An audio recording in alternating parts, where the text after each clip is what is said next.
मित्रों, वाराणसी भगवान आशुतोष शंकर का अवमुक्त क्षेत्र है और भारत की सांस्कृतिक राजधानी।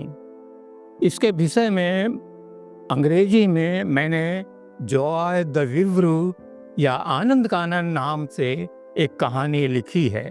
इसमें मैंने तीसरी चौथी शताब्दी में वाराणसी के सांस्कृतिक एवं भौतिक परिवेश को कुछ परिकल्पना चित्रों का माध्यम से उकेरने का प्रयास किया है।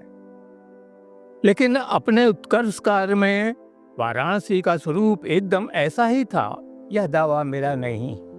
वस्तुतः ये वाराणसी के अतीत को समझने के प्रयास में रचित मेरी कल्पनाएं हैं। इसके लिए तत्कालीन वाराणसी को सड़कों, वाटस्थलों इत्यादि के कल्पित नाम रूप मैंने दे दिए हैं ताकि उनका सुस्पष्ट चित्र मन में उभर सके। वाराणसी मेरी जन्मभूमि है। इस प्रकार इसके वैभवशाली इतिहास को समझने का यह मेरा प्रयास है। भूमिका में रूप में यहाँ कुछ आधारभूत विवरणों का स्पष्टीकरण भी वांछनीय है। अपने प्रयोजन के लिए मैंने वाराणसी को 6 प्रमुख खंडों में बांटा है। ये हैं अधिष्ठान वाराणसी, ऋषिपत्तन, जितवरी वाराणसी, देव वाराणसी, केदार वाराणसी और पश्चिमांचल वाराणसी। इनमें पश्चिमांचल वाराणसी या इंग्लिश वाराणसी को छोड़कर अन्य सभी नाम पूर्व उल्लिखित नाम ही हैं।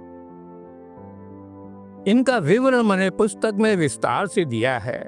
सड़कों, हृदयों, देवालयों के मूल स्थान का अनुमान मैंने जेम्स प्रिंसेप के नक्शे और पंडित कुबेरनाथ शुक्ल और डॉक्टर अमोती चंद तथा कुछ अन्य विवरणों के आधार पर लगाया है। 13वीं-14वीं शताब्दी के पहले के कोई भी देवालय वाराणसी में अब वर्तमान नहीं है।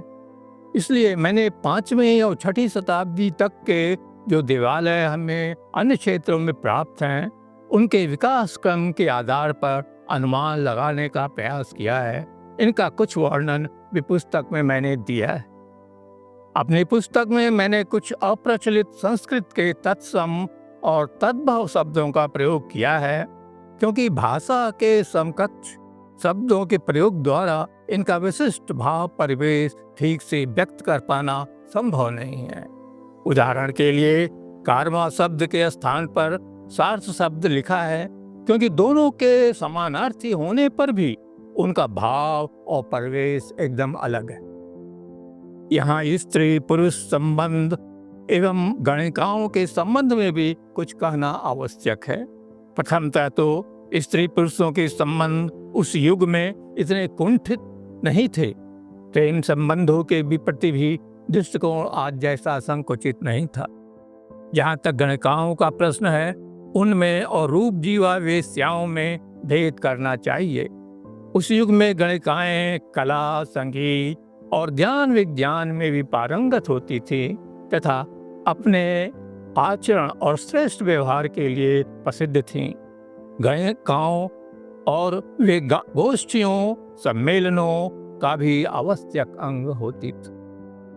जहाँ तक जाति प्रथा का प्रश्न है, वह श्रेणी संघों, गिल्ड्स के रूप में एक सीमा तक प्रचलित थी, परंतु आज की तरह वह रूढ़ नहीं हुई थी। अंतर्जातीय विवाहों के अनेक उदाहरण हमें संस्कृत काव्य में उपलब्ध हैं। वास्तव में बाह्य आक्रमणों एवं शासन के कारण इनमें रूढ़ता आई है। मूल पुस्तक अंग्रेजी में लिखी गई है। यहाँ हम इसके कुछ प्रमुख अंशों का हिंदी अनुवाद प्रस्तुत करने का प्रयास कर रहे हैं। धन्यवाद।